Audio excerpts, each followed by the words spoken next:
In the cool, softly bustling shadows of 1950s, New York City, where every street corner had a newsstand and every newsstand had a cigarette that could practically smoke itself, lay a peculiar distraction. Behind the bright, blinking labyrinth of neon signs and stern-looking taxis, clandestine worlds hummed to an entirely different tune. These hidden nooks, unknown to the tourists busily snapping photographs of the Empire State Building with cameras the size of small shoeboxes, were secret bars, better known as speakeasies. You see, just because Prohibition ended in the 1930s didn't mean the thrill and mystery had to. These speakeasies had evolved, coming equipped not only with the heady waft of illicit spirits, but with an aura of old Hollywood charm. Imagine descending a narrow, creaking staircase into a dimly lit basement. Jazz notes curl around you like smoke from a sultry saxophonist's sax, a music as tired as the shoes tap dancing across the wooden floor. Understand this, the real security system in these covert locations wasn't a bouncer with muscles the size of Kansas. It was the hushed passcodes whispered between welcoming smiles. One had to direct their best secret agent impression at the bemused doorman. A quick, "The cat's pajamas are at Grandma's house," could mean entry, while "The dog's loaf is a tad soggy" might inexplicably land you out on the street, making you question every life choice up to that point. Perhaps you might find yourself nursing an old-fashioned in a plush velvet booth, while a band plays a piece called "Jazz is for Cool Cats and Sleepy Historians." Ah, the joyful power of a saxophone. Speaking of cool cats, let us glance sidelong at a regular of one such establishment, a petite, quiet woman with dark curls and an impish grin. Meet Beatrice. She was more than she appeared at first glance, an ordinary stenographer by day, capturing snippets of real estate tirades on her clattering machine. But by night, she frequented these shadowed sanctuaries. She dabbled in the art of cocktail alchemy and was rumored to be able to craft the world's most perfect sidecar. On one particularly foggy evening, Beatrice sat at her usual spot, sipping her drink with a languid delight when a mysterious figure entered. He, or perhaps it was he, or she, depending on how the dim light caught the curl of a hat, was the sort of person who walked the line between intrigue and outright mischief.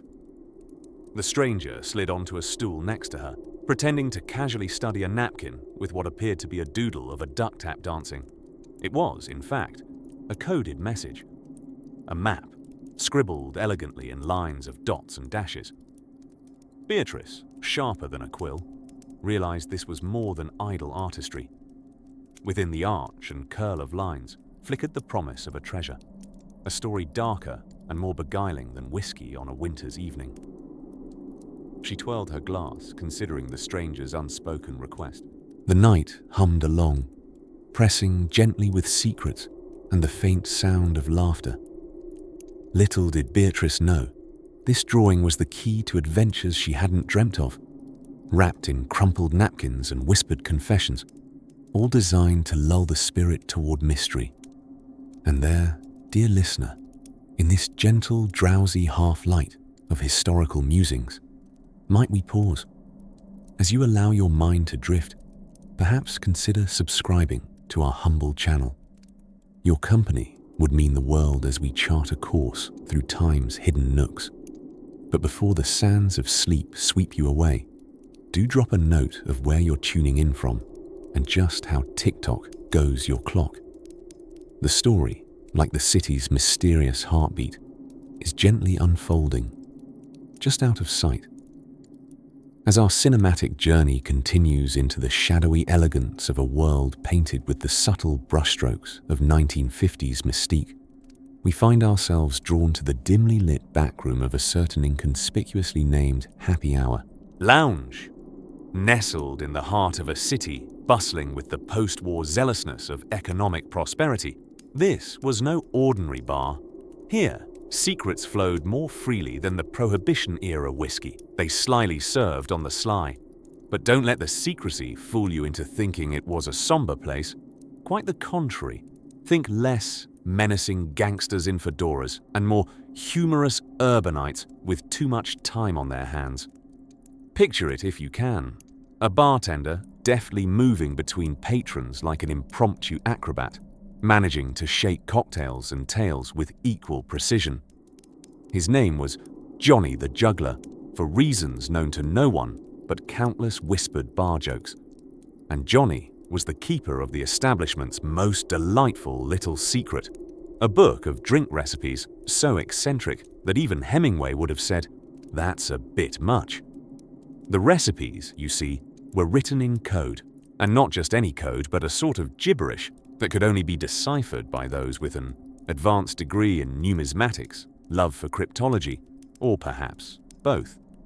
Bar regulars whispered of one drink, the mint condition martini, which, legend has it, required the alignment of Venus with particularly potent gin, and a whisper of mint extracted from a gardener who believed his plants to be practicing jazz musicians.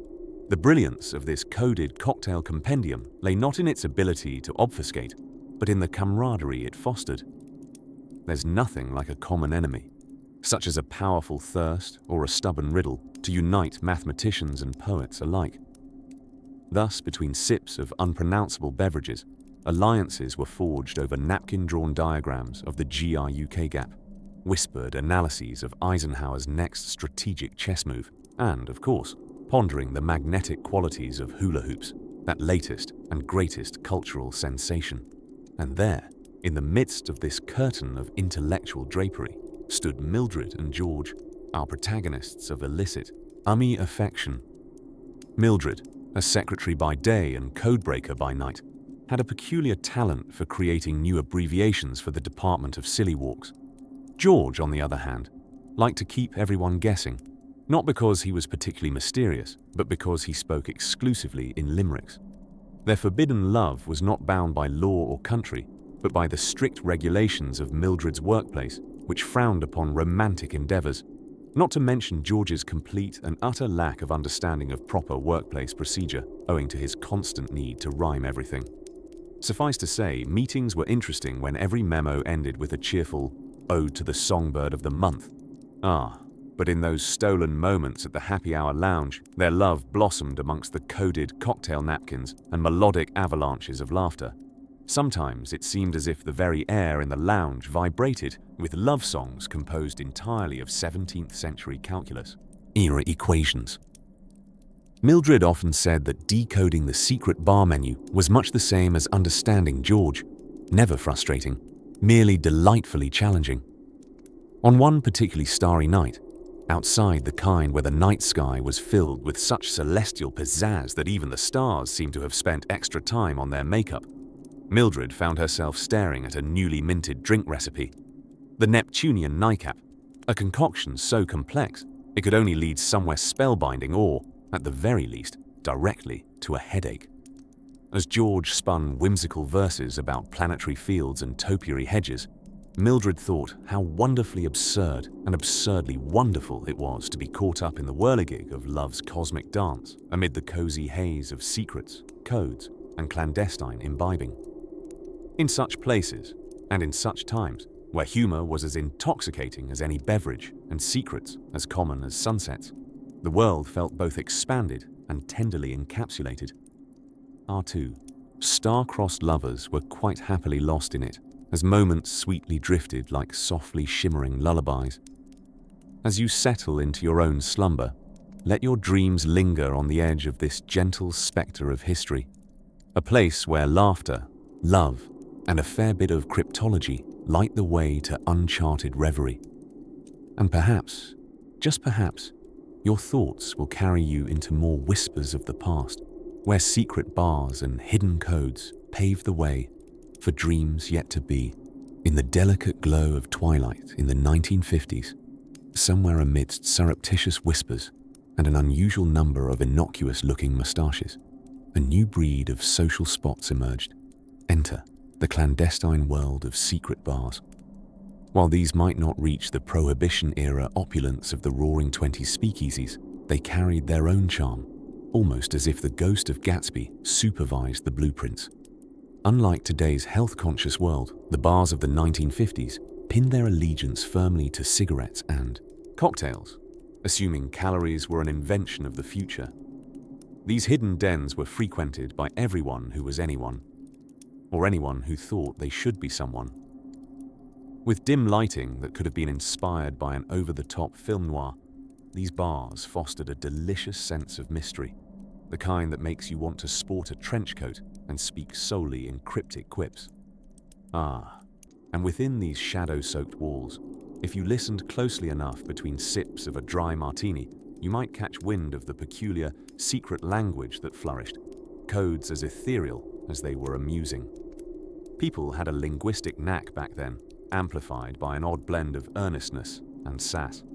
"I'm just here to see a man about a hot dog," one might whisper shiftily, which was never about fast food, as one might logically suspect, but rather a query about political scandals yet to hit the papers. In this dialogue, bars were arenas for both fine-tuned innuendo and perhaps a healthy sprinkling of paranoia, ideal conditions for romance to ferment, but we'll get to that. It wasn't just ordinary folks who perfected this fantastical lingo. If you ever stumbled into one of these establishments, you might find yourself elbow to elbow with legends. Well, faces suspiciously resembling a famous figure or two, clearly attempting the secret life. Look, isn't that Humphrey Bogart, or rather, a man sporting a Bogart-esque smolder while striking dramatic poses? Was that really Lauren Bacall in the corner, looking effortlessly stunning? Or simply an ingenue channeling Bacall's iconic allure, secret lover in tow? The air sizzled with possibilities, a subtle friction between reality and fiction. Meanwhile, in this simmering cauldron of camaraderie, one had to master the art of exchanging meaningful glances. A mere twitch of an eyebrow could mean the difference between acquiring inside information or inadvertently signaling last call. These exchanges were all part of the seated timeless dance, a waltz coded with secrecy rather than grand gestures. The secret bars of the 1950s were places built not just of bricks and mortar, but of dreams, yearning, and occasionally unwieldy pickup lines couched in extraordinary jargon. Speaking of subtle nights brimming with buried sentiment, we tumbled gently to the subject of forbidden love. The intrigue. Romance blossomed under conditions of utmost daring, a rebellious sort of affection that thrived in the half-light, secret like an unlisted number. Many of these whispered affairs became the stuff of urban legends, the stories that linger long after the final drink is poured. Picture it.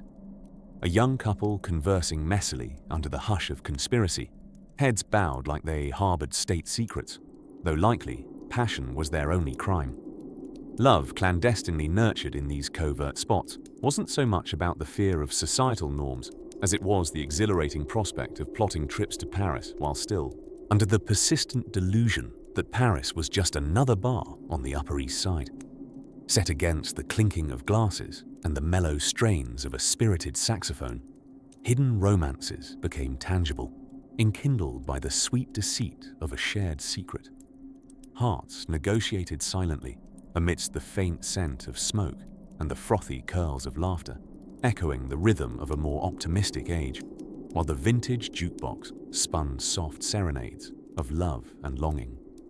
Now, as our twilight meanderings meander temptingly toward a scene beyond the smoke and esoteric verbiage, we find ourselves soothingly spiraling into deeper tales ahead. So, dear listener, stay comfortably nestled as the night unfurls and its secrets reveal themselves unhurriedly, like whispers against the night sky's velvet. In the quaint, dim-lit basements of the 1950s, the beatnik heartbeat pulsed beneath the hemlines of suburban propriety. Imagine the thrill of a secret club where the jukebox played jazz so smooth it could butter your toast. Here, the scene wasn't complete without a rolled-up cigarette dangling from lips too busy forming beat poetry to notice the curling smoke tendrils. Don your woolly beret as we venture into these cozy corners of rebellion, where hushed conversations and clandestine winks were spoken in a tone softer than a pillow fight against a flock of clouds. Within this velvet underworld, A tale of not-so-whispered longing unfolded each evening, narrating its own ballad of forbidden affection. Picture this: Sarah McClintock, an astoundingly ordinary young woman by day and an aficionado of abstract thought by night. Sarah had discovered her first beatnik haven nestled behind the facade of a quiet bakery. This was no ordinary bakery. Oh no. There, behind the wall of croissants, lay a velvet backdrop for those with words too large for the daylight. Here, jazz notes floated as freely as socks in a spin cycle, mixing with the chatter of artistic souls like Sarah. But let's not forget Jackson Miller, the dashing dreamer with a half-buttoned shirt and a grin that could make a merry-go-round pause just to admire it. Jackson was the sort of chap who could make a library sound exciting and a grocery list feel like poetry. It was on a particularly foggy Thursday when Sarah's gaze stumbled clumsily upon Jackson's over the rim of an untouched espresso, a collision of souls as if the cosmos had orchestrated a symphony in perfect D minor, disguising the recklessness as mere coincidence. Amidst the coded conversations, encoded perhaps in a language only known to wayward romantics and sleep-deprived literature majors, a peculiar riddle passed from one table to another. Unearthly, intricate, and puzzling. Most certainly. It was the kind of caper that defied logic akin to socks in a dryer.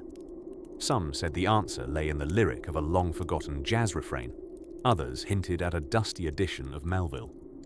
Whatever the source, each attempt to solve it added to the evening's intrigue and left more coffee cups empty as the night grew deep. One evening, as the record player gracefully warbled through its final groove, Sarah found herself pondering over this mysterious riddle by candlelight. Jackson, ever the observant rogue firmly planted by her side, quipped, "The answer's probably just 42, referencing the infamous number which would become popular some decades later in cosmic literature. It was this melodic banter, this soft exchange between the poetry of minds, that slowly wove the two of them together, a secret love serenading beneath the patter of raindrops against the cobblestone streets. As the evening's gentle closing settled into place, our clandestine couple, fueled by caffeine and curiosity, decided on a midnight quest for answers. They weren't treasure hunters, but in a city draped in mystery and humor, they might as well have been. Neither cared for a conclusion. No, the thrill was in the chase, in the whispered, our wonderings, and in the hallowed halls of human connection so artlessly assembled, one silent syllable at a time. And what became of the riddle, you ask? But we must leave some questions unanswered, like the whereabouts of tomorrow's rain or the real number of stars in the sky. Let's allow the night to cradle this inquiry in its starry bosom, for secrets are best pondered right before dreamland calls. As our whispered adventures in this tapestry of tales meander through their meadows of mystery, imagine the gentle rustle of curtains closing in the softest of breezes. Feel the comfort of your own cozy nook and let your mind drift gently along the warm lines of this secretive saga, signaling our next sojourn amid the yarns of whispered history and tender secrets. Dream deep, dear listener, as our cozy narrative softly bids goodnight, weaving itself forward into the night as the midnight air cradled the bustling streets of 1950s America.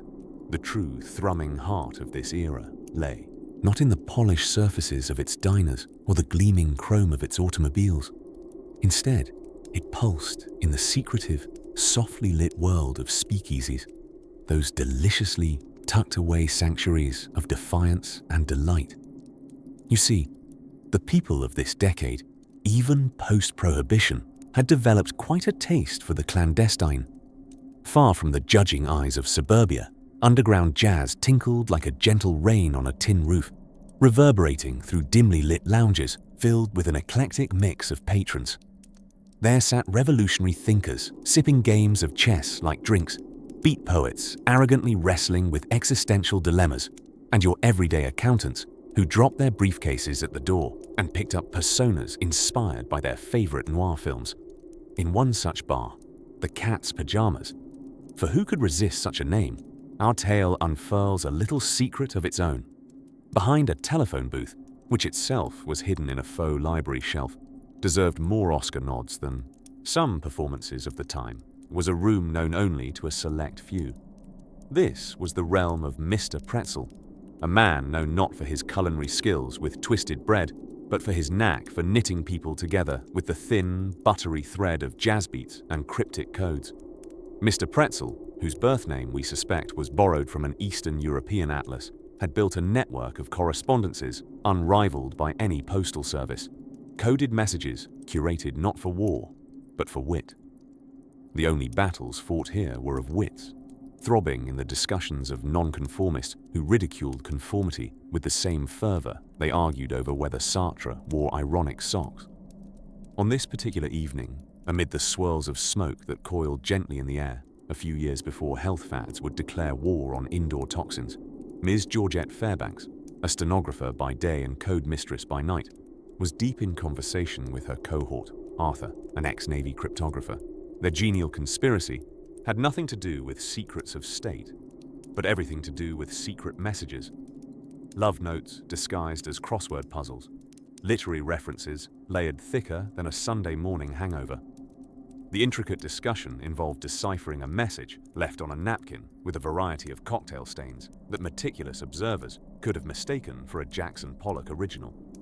It appeared a gentleman caller, unbeknownst to our two sage friends, had proposed in the language of celestial navigation, referencing stars that Georgette could just about name after a midnight under-galaxy picnic date last spring. Meanwhile, a few tables over, the baritone of discussions focused less on intrigue and more on the age-old charms of forbidden love. Betty and Joe, a couple whose romance had braved terrain, rougher than any the Cold War superpowers faced, would not allow societal reserve to damper their flames. Betty, a librarian with revolutionary leanings, rebelled in whispers against the vacuuming perfection demanded by the era's advertising syndicates. Joe, whose parents had unwisely proclaimed him destined for a career behind a quaint hardware store counter, had chosen instead to forge an empire of artisanal bow ties. Their courtship was a sonnet dismantled line by line and reconstructed into something Michelangelo himself might have applauded from within a chapel. Somewhere in the confines of vaudeville, laughs and the clinking of glass, every whispered secret, every stolen glance, every turn of phrase stitched together, a tapestry of connection and rebellion, a hand-sewn quilt of the 1950s hidden life. Here in the dim lighting, their stories were embroidered together, forming bonds as snug and comforting as a warm blanket on a cold night. As Georgette and Arthur leaned over their drinks, the jangling piano of the distant jukebox, softly playing Nat King Cole, provided a serene backdrop to yet another layer of history's forgotten chapters. And as the dawns threatened to crack the horizon with its unforgiving light, the cat's pajamas' cuddliness prepared to yield to daylight's disarray, leading our disarming players curiously onward into the artful storytelling of yet another whisper of history. The 1950s, a time of post-war prosperity, economic booms, and revolutionary pop music. But beneath the shimmering sheen of poodle skirts and jukeboxes lay a clandestine world that few know about, unless, of course, they were around to see it with their own, likely, cat-eye bespectacled eyes. Our story tonight dives deep into one such covert adventure, leaving you tickled by history's secret handshake. Picture it, a narrow, unassuming street in downtown Chicago. The kind of alleyway that seemed like a grim final destination for misbehaved bowling balls. Most passers-by wouldn't think twice about it. However, those in the know referred to it by a decidedly more daring moniker, the Secret Libations Avenue. Here, behind a door made of such an ordinary shade of grey that even a colour enthusiast would label it cardboard chic, lay Gatsby's Rec Room, a speakeasy so well hidden that even bats would have trouble navigating their way inside. Managed by a gentleman named Harold Whispering Harry Fitzwater, the speakeasy thrived under a veil of discretion that only added to its allure. Whispering Harry, so called because of a chronic whispery voice rather than any call for stealth, was a relic of a bygone era, He cradled a fascination with ancient artifacts that bordered on obsessive. Legend had it, he once tried to barter a pair of Corinthian columns for a thermos of iced tea, but the tea had to be perfectly chilled, or it was no deal. Harry's forte was in creating riddles more complex than an accordion-folded map left in the rain.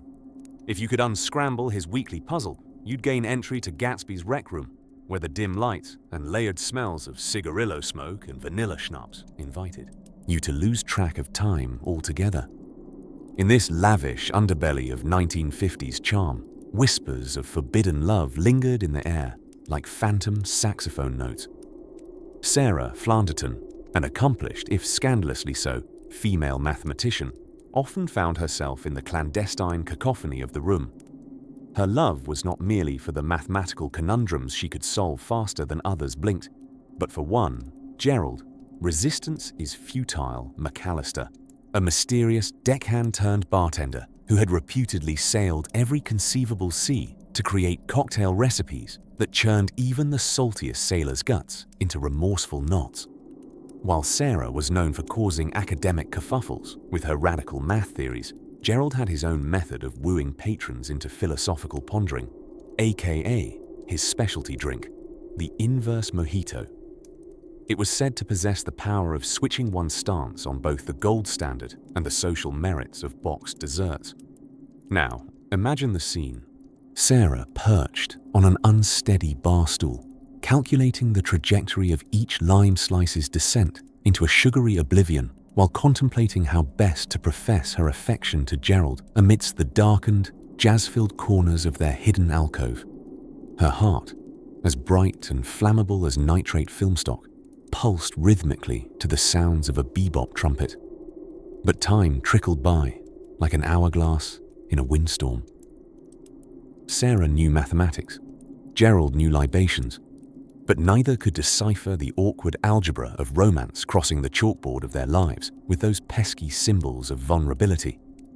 Despite their unspoken romance, Sarah delighted herself in Gerard's many oceanic escapades, his tales ebbing and flowing like the tides he once tamed. With each story shared, she slowly mastered her own art, crafting notes written in numeric code, hidden amid her calculations. Notes that, little did Gerald know, bespoke the depths of her mathematician's heart, desiring both a joint exploration of equation and emotion. As the nights turned into mornings and conversations drifted between whispers, calculated glances, and coded messages, our tale draws this chapter to its close, like a pianist resting his fingers softly on a quiet song's last note. Prepare now to let your mind wander back into the foggy embrace of historical enigma. It seems one atmospheric enigma unfolds into another. In the dim-lit corner of an otherwise unassuming library basement, Lawrence Stevens unceremoniously nudged aside a stack of dusty encyclopedias. With a creak that sounded more like a stifled yawn of protest, a hidden door swung open, revealing what appeared to be an entirely different world. Here was the covert realm of a 1950s book club, a misfit collection of intellectuals, rebels, and romantics, a gathering under the innocent guise of literary appreciation. Of course, unbeknownst to the uninitiated, reading was often code for sipping cocktails and debating existentialism. When we think of secret bars from this era, our imagination races to clandestine speakeasies. Yet this cozy hideaway was less about evading prohibition and more about the forbidden love affair with banned books and bold ideas. Picture this: men in smart suits pretending to ponder Proust while actually swapping recipes for the perfect martini. Women in polka dot dresses, their hands delicately wrapped around both a dog-eared copy of Sartre and a cigarette holder. The room was a patchwork of smoke rings and whispering pages, reminiscent of a dream where Gatsby might crack a smile over a literary pun. Central to these late-night revelries was Margot, the librarian who, despite her prim exterior, had a taste for adventure that rivaled the most daring spy novels. Her mere wink could invite only the most authentic into this hidden circle. Margot's contribution to this ever-unfolding story included knowing which books made it past the censor's watchful eyes, and which words, like a A spell could unlock a hidden passion or provoke a societal revolution. She once remarked, in jest of course, "Give a woman the right book and she can conquer the world, or at least handle poetry readings without fainting." Every Tuesday, the group gathered under the pretext of discussing classic literature. But by the second round of drinks, the evening often descended into animated discourse over films, flings, and perhaps the true meaning behind the seemingly innocuous coding in children's literature of the time. After all, wasn't Dr. Seuss's Green Eggs and Ham secretly an allegory encouraging open-mindedness, cleverly disguised with vividly colored breakfasts? Lawrence was certain it was, although his reasoning grew more convoluted after each sip of his old-fashioned. This weekly ritual became a symposium of secrets, harmoniously echoing the confusing yet fascinating clashing of the conservative 1950s and the undercurrents of change. Every shelf-lined wall held secrets, and every secret held another hidden truth. And truth, like a well-chilled cocktail, tasted magnificently better in the intimate glow of a clandestine gathering. It was this juxtaposition that wrapped the group in a sleepy, cozy clarity, an understanding that their little world, while tucked away out of sight, was woven into the larger tapestry of history unfolding around them. The participants, each as colorful as a character in a yet-to-be-penned novel, often left with cheeks flushed, whether from intellectual excitement or the gin. It was hard to tell. If you listened closely as they exited, you might catch snippets of conversation, a forbidden romance brewing between two members, or an ambitious plan to introduce unorthodox ideas into their public lectures. And so, as the shadows stretched late into the night, the hidden door would once again slide shut with a sleepy sigh, leaving behind the gentle promise of return. This secret club provided refuge from the world and its oasis for dreamers and thinkers. As the group made their way home one night, Margot paused in contemplation, a faint smile curling her lips as she considered the quiet power of the words shared in their secret haven. Perhaps it was the heady mix of literature and scandal that filled her with the same warmth as a well-worn blanket. Or maybe, just maybe, it was a silent acknowledgement that these clandestine meetings were their own coded message, a defiant love letter to freedom of thought, a sweet lullaby, softly whisking them towards the curiosities awaiting them at the next gathering, in the soothing, dimly lit realm of the 1950s, where the radio's hum harmonized with the clinking of cocktail glasses, an underground world bristled with mystery and the whisper of forbidden love. Picture, if you will, a realm of secret bars, those clandestine enclaves known only to a chosen few, a realm where passwords were exchanged like precious currency, and the scent of smoky jazz intertwined with intrigue. Allow me to transport you to one such haven, the enigmatic Velvet Viper, a speakeasy hidden beneath the sleepy facade of a laundromat. Every Friday, its mundane washing machines bore witness to well-dressed patrons strolling nonchalantly past detergent displays before descending into a world of crimson velvet curtains and shadowy corners. If these walls could talk, they would probably ask why you washed your whites with colors. The proprietor of this whispered wonder was none other than Samuel "Slick" Vickers, a man of such impeccable charm that it was rumored he could convince a mime to break their silence. Slick had a penchant for ties that matched his mood, and purportedly the uncanny ability to whip up the finest martini on either side of the Mississippi. His establishment thrived not just on its liquid libations, but also on the promise of discretion, a vow cherished by its eclectic clientele. Here, a politician might rub elbows with a beatnik sharing nothing more than a curt nod over a perfectly chilled gin fizz. In this low-lit haven, a romance sparked like the first strike of a match in the cold. Among the phantoms of smoke and laughter sat Eliza. It was never just Liz to her peers. With an air of sophistication, she sipped her cocktail, eyes a dazzling carousel of stories untold. Her presence drew the gaze of many would-be suitors, but her attention was captured solely by a young man named Howard. a perpetual student of art with hair as unruly as his imagination. Howard was never one to let conventionality tether his thoughts. He was enamored with life's intricacies, seeing splendor in things most people dismissed as ordinary. A coffee stain on a table, for instance, was not merely a blot but a window into an abstract realm. Their discourse, often about the existential meanings of doodles, resonated like a sonnet in a world rampant with prose. And so, Eliza and Howard became conspirators in love amidst a world rigid with social strictures, meeting under the clandestine embrace of the velvet viper.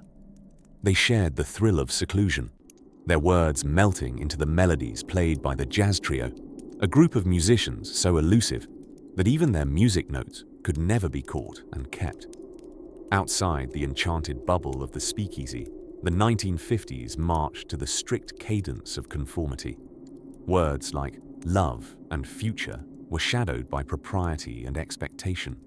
Yet within, whispered promises of a shared destiny mingled with the smoky air, a claim staked against an era that never seemed prepared for their kind of sentiment. Despite its ephemeral nature, their love endured, much like the fleeting yet radiant beauty of fireworks against a night sky. Now paused here in our tale, let your mind gently sail through the whispers of jazz, imagining Eliza and Howard dreaming of tomorrow over a shared cocktail, listening to a symphony composed not only of notes but of hope and unvoiced futures. Let the melodies lull you now, richer than any lullaby, as you drift further back into this enclave of tangled histories and dream-kissed hearts, where the promise of night always beckons with secrets yet told. And as you find yourself enveloped in the softness of evening's embrace, you can almost hear the distant shuffle of a new chapter waiting, as though written on the breeze sweeping through the city's twinkling shadows. The year was 1951, and the air was thick with post-war optimism, jazz, and the tantalizing scent of new beginnings. Our sleepy journey takes us to the heart of New York City, where hidden beneath buttoned-up suits and twin sets was a bustling underworld of speakeasy-inspired secrets, where whispers were currency and martinis were the order of the day. Imagine, if you will, a small nondescript door nestled between the neon gleam of a soda fountain and the commanding neon of a movie theater, promising technicolor dreams. This was no ordinary door, not that anything in this capricious city was particularly ordinary. No, behind this particular door lay the Sidecar Club, a place whose very existence was as hush-hush as a poodle skirt at a punk rock show. To the untrained eye, it was merely a door, paint peeling just a little, as though it was winking at all the curious passers-by. But to those in the know, this was the gateway to whispered secrets and the entrancing thrum of Sinatra's voice, weaving through smoke like a melodious serpent. Inside, the ambience was as smooth as the jazz seducing every nook and cranny, the lighting carefully set to iridescent dim, just bright enough to illuminate a scandalous wink, but dark enough to conceal a friend's faux pas with a martini olive, or two. Patrons sipped on sidecars, old fashions, and drinks with names so mysterious one could only assume they were deliciously illicit, like the Bermuda Triangle Tryst, a concoction guaranteed to make you forget exactly where you parked your ship of the line dreams. It was here, in this semi-clandestine cocoon, that a different type of code was cracked, the whiskery, seductive language of affection. Under the veil of Art Deco chandeliers, hearts fluttered like moths to a flame, except, of course, these were some very well-dressed moths, clad in tailored suits and flattering dresses that moved with the grace of a whisper. In the corner, a table of 4 exchanged glances and Jenga-like cigarette smoke, a gentleman of dubious pasts leaning towards an elegant woman possessed by the kind of confidence that suggested she had likely invented champagne, or at least knew someone who had. Their meeting was the stuff of technicolor dreams, the whispery blend of forbidden love and secrets that makes even the most stalwart of hearts hum with intrigue. Bernard was his name, a debonair blend of Clark Gable and anyone who had ever graced the glossy pages of Life magazine with an air of unspeakable charm and mistimed cufflinks, He was long known as a collector, not of stamps or rare coins, oh no. Bernard had an affinity for collecting stories, particularly tales lubricated with just enough scandal and adventure to warrant more than a modicum of disbelief. Sitting opposite was Ethel, whose eyes carried the depth of unknown oceans and a laugh that could break icebergs. An expert codebreaker during the war, Ethel now infiltrated the hearts of poor, unsuspecting romantics with the same finesse that once unraveled Axis communications. And as their eyes met over the rim of their tempting tonics, they exchanged a secret smile, one that required no translation. Their rendezvous was one of likelihoods, where practical meetings of minds met impractical dalliances of the heart, responsibility politely hanging its coat at the door, like the well-mannered blighter it sometimes was. Their conversations were a dance of wit, lightly tracing each other's witticisms in carefully calculated repartee, a delicate waltz in verbal reparations. Outside, the city's night buzzed with the tranquil hum of cabs and the serene bustle unique to those twilight hours where anything seemed possible, and most certainly likely. And as Bernard and Ethel continued their playful conspiracies, the world softened into the gauzy edges of a dream, the kind that lays one gently back into the folds of sleep, wrapping one snug with the certainty that all things magical thrive best when just ever so slightly concealed behind the veil of intrigue and the sidecar club's enchanting allure. And as we lazily turn our thoughts into dreams, let the promise of another tale taking shape spin our yarns of slumber onward. Ah, such cozy chapters await on the horizon, ready to be told in the velvety hush of night's embrace. In the heart of the 1950s, a time infamous for jitterbugging skirts, rock and roll piracy, and enough hair pomade to lubricate a fleet of Chevrolets, there existed a clandestine world of mystery and intrigue. World imperceptible to the untrained eye, hidden beneath layers of post-war conformity. Just as our nation was busily achieving new heights in subdued suburban bliss, a certain counterculture thrived in secret, populated by jazz enthusiasts, code makers, and lovers drawn together by the scent of forbidden espresso. Picture an evening on a speakeasy street, whispering under the moonlit glow, the kind reserved for only the most discerning of vagabonds. In a time when secrets were best tangled in the curlicues of a coil-bound telephone wire, men in tailored suits gathered in these discreet enclaves, accompanied by women whose scarves flowed almost as gracefully as the trumpets blaring in the background. Each doorframe lined with a secret handshake or a password. These were places where you could resist the pressure to mow your lawn by day and lose yourself in the syncopated rhythms of bop by night. Take, for example, the infamous Night Fizz Club hosted beneath an unassuming bakery in Greenwich Village, its location as stealthy as a cat with a PhD in espionage. To the customers buying their morning crullers, the shop was just a typical establishment run by a genial man with flowery hands and a lingering smile. But by twilight, a certain aroma curled from the bakery that was certainly less cinnamon and more clandestine. Those blessed with the knowledge of its secret would recite the proper donut-themed code, a quip about how the glazed is always greener on the other side, to be granted entry to a nightly utopia below. Inside, the world seemed painted with a brush dipped in beets, where patrons sipped special tiger's milk concoctions, a euphemism for cocktails that might as well have been named liquid charisma. The room was a swirl of saxophones merging with laughter, punctuated by the soft staccato of approving snaps. Among the crowd, there lingered a figure named Isaac, a self-proclaimed scholar of the counterclockwise. He was forever quoting Proust, but did so in such a languid fashion that the sentences nearly dissolved before they were fully uttered.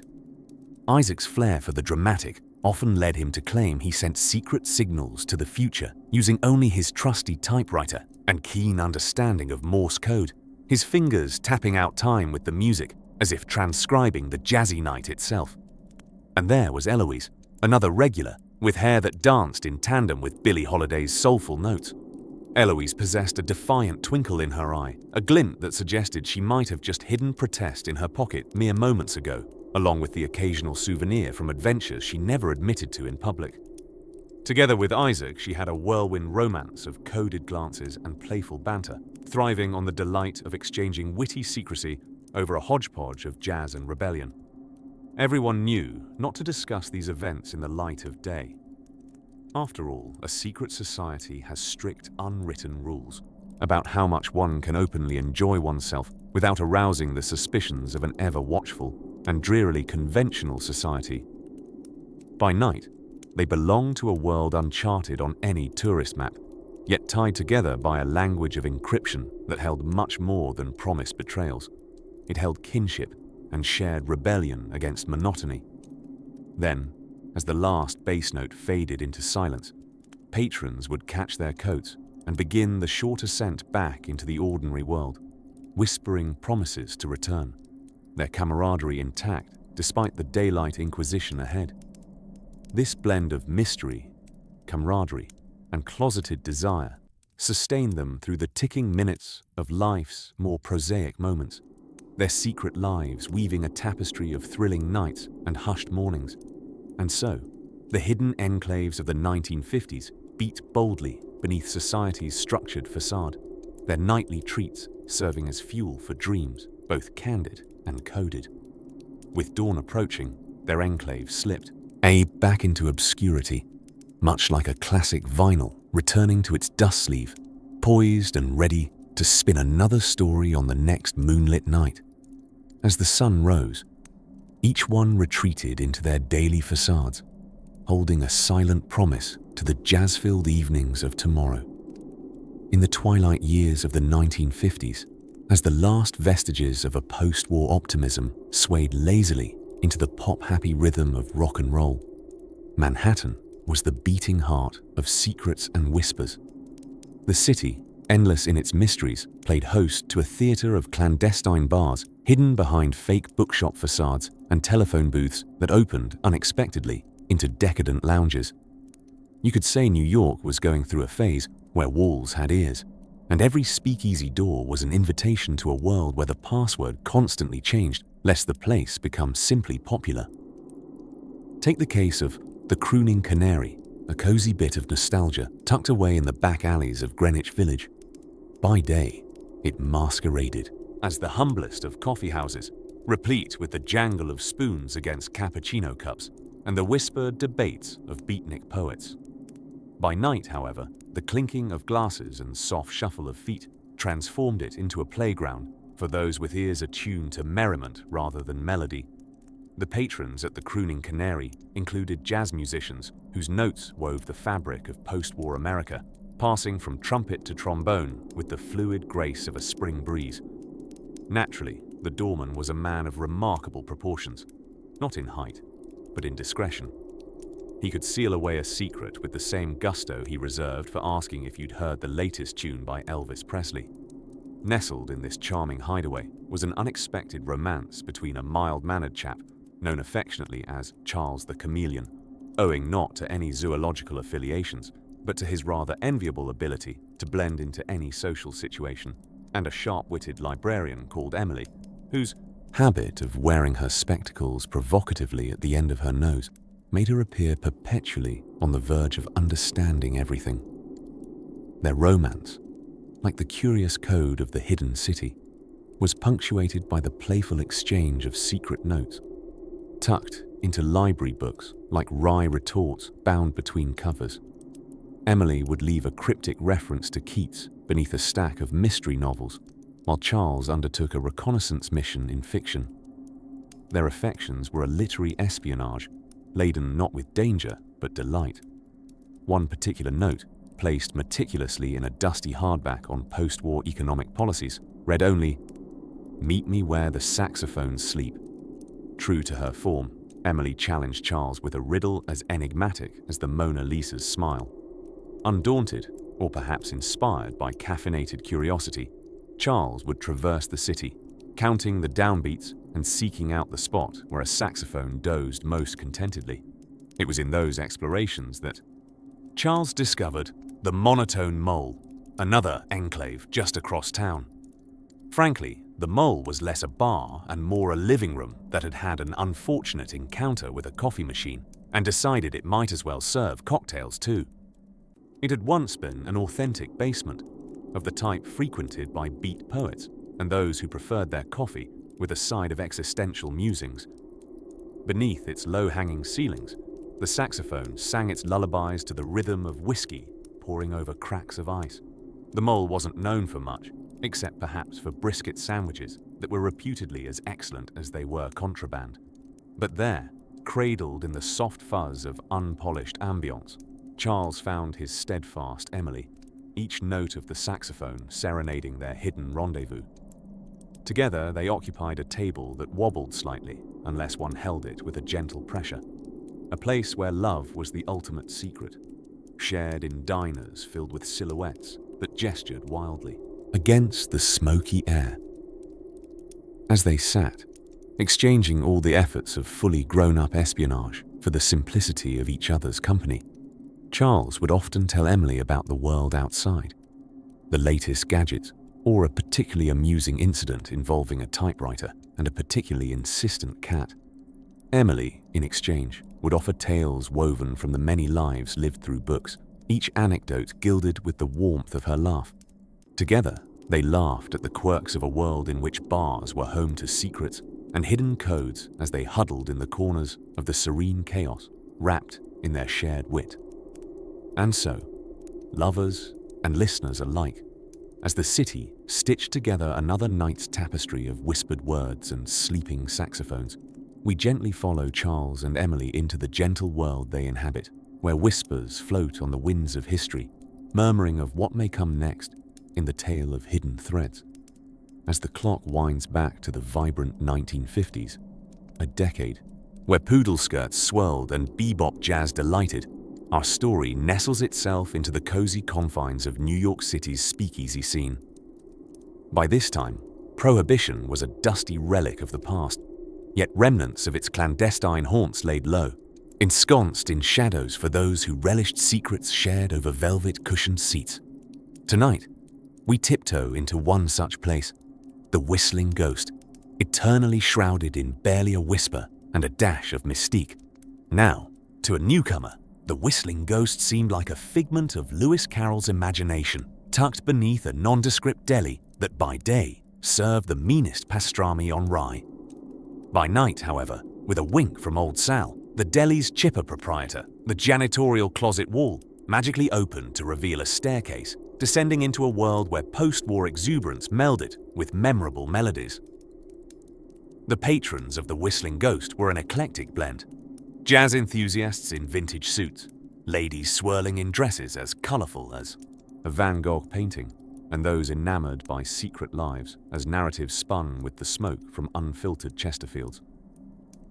Few noticed a peculiar camaraderie between an unlikely duo huddled close over their cocktails, a mathematician named Marvin, who professed to work in insurance, and a rather dramatic Florentine known only as Allegra, with the tendency to swoon as if the world were her stage. Their whispered conversations often wandering into murmured codes and laughter, weaving a tapestry of mathematical romance, a pairing as harmonious as the music serenading them. Marvin, distinctively equipped with thick-frame glasses suggesting intelligence, was known mostly for his mind, the kind capable of recalling at will Euler's identity, or how many jelly beans a jar could hold within an inch of error. Allegra, conversely, conjured notions of art with her vibrant gestures and an inexplicable ability to twirl a cocktail stirrer into a small catapult in moments of creative inspiration. One evening, enticed by the mellow strains of a saxophone, a mysterious crescendo of encoded sonnets floated their way. In truth, this was due to Marvin's love of cryptographic puzzles. His love letters to Allegra were never inscribed in plain prose. In these, every word, every heartbeat caught on paper, was a cipher awaiting Allegra's artistic insight. Thus, their romance was more than whispers and serenades. It was on such a night when a fellow, known only as Theo, sidled up to them, keenly aware without entirely understanding. Theo, without context, you'd believe, walked straight out of a Bogart film, his coat perpetually dusted with intrigue. He leaned in, sharing a secret of the atomic sort. That is, the sort cloaked in government fairy-tale whispers and conspiracy.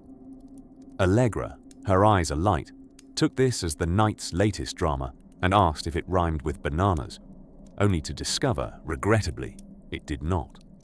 Marvin, by contrast with the demeanor of a man who'd figured out his own Rubik's Cube, nodded sagely, deciphering not just the code, but the story threading through Theo's words. Here lay a tale of espionage, of blueprints ferreted away like rabbits fleeing into the Warren-like depths of the whistling ghost, and all over a conversation in Morse code. Taps and knocks knitted together with the charm of a knitting needle, no less. As the music paused briefly, allowing Allegra and Marvin a breath's time, the spectre of an era that believed in secrets, love, and jazz flowed around them, like the arrival of cool rain after a summer's day. They exchanged a glance that said more than 1,000 encrypted missives ever could. It sang of trust, danger cloaked in jazz, relish in codeword conversations, and a fondness found where mathematical logic met theatrical flair. As the night drifted on, the clandestine charm of their world spun a tapestry of warmth, playing on until sunlight, hinting at the stories left to tell, and suggesting perhaps, dear listener, you might find another story to sink into just as readily. And so, hand in hand and drink in heart, they swayed to that night's final tune, softly, sweetly, like the last slice of lavish cake on a merry unbirthday. With the music's end came a kind of resolution, a promise, in part, of tales still waiting beneath hushed words and shared secret smiles. In the gentle twilight of the 1950s, where the jazz notes seamlessly mingled with the rustle of satin skirts and the brisk shuffle of well-polished Oxfords, there existed a peculiar maze of secret bars. These clandestine watering holes were to prohibition enthusiasts what needlepoint was to grandmothers, utterly unnecessary, yet comforting in their own peculiar way. Our setting tonight takes us to the heart of one such hidden gem, the Crooked Whistle, nestled behind the facade of an entirely unassuming haberdashery called Hats All, folks. This was a sanctuary where innocence stayed at the door, likely wearing its hat slightly askew in a jaunty manner. The Crooked Whistle was both a marvel of poor architectural planning and a delight of social engineering. If the floor creaked slightly too much, it was often seen as an invitation to dance rather than a cause for concern. What truly set this bar apart, aside from its extraordinary collection of novelty mousetraps proudly on display, was the secret language spoken only between its brick walls. You see, the 1950s were a time when words were cursed with the fate of being heard. This particular fact was conveniently ignored within the whistle's wooden boundaries, where words often twirled like smoke rings, too cryptic to be caught by even the swiftest net of interpretation. So the patrons devised a code, a crossword of sorts, where orders were placed with an artful wink, a deft nod, or if you happened to be Roger, the extravagant swing of a monocle. Picture it now, a place where a cocktail was courted with an eyebrow raise, and a coy twitch of a handlebar mustache meant the barman was about to mix up something truly questionable, yet decidedly French. Not to mention that ordering a glass of water required no less than a sonnet composed in honor of someone's very fictitious Aunt Gertrude. And trust me, Aunt Gertrude was as welcome as a draft on a chilly evening. Now among the regulars of this cheeky little establishment was a certain Ambrose McGinty, a man who, if nothing else, believed in the philosophy that life was far too short to wear matching socks. An accountant by day and a wannabe poet by night, Ambrose often found himself, much to his own bewilderment, in the dubious throes of forbidden love. Forbidden not by society, mind you, but by the inexorable laws of sense and sensibility. Ambrose's love interest was one Mildred Marple, a name whispered often at ladies' garden clubs, not because she had a scandalous hobby, but precisely because she did not. Mildred was known for her sensible shoes and her unparalleled ability to crochet doilies of invincible intricacy. Yet to Ambrose, she was an enigma wrapped in an eccentric paisley scarf, her laughter like the most delicate echo of scandal told softly during afternoon tea.